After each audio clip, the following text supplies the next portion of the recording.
السلام عليكم ورحمه الله. اولا كتوضيح في هذا الفيديو، انا ما كنقولش لك خالف الاوامر ديال الدوله، ولا كنقول لك سير دير داكشي اللي قال لك راسك. انا باغي غير نصحح واحد المساله.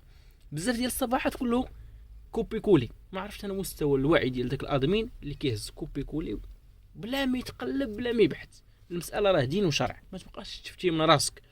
كلهم ناشرين داك المنشور ديال اذا ضحيت بعد عيد الاضحى فلا انت طبقت الشريعه ولا انت حافظت على القطيع الوطني.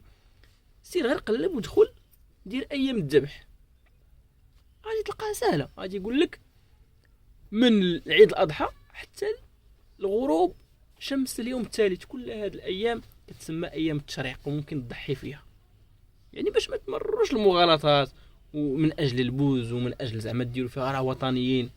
حنا ما تنقولوش للناس خالفوا الاوامر ديال الدوله، حنا بغينا غير نوضحوا هذا الامر. الله يجازيكم بخير، هذا راه دين وشريعه، ما تبقاوش تلعبوا فيها بكوبي كولي.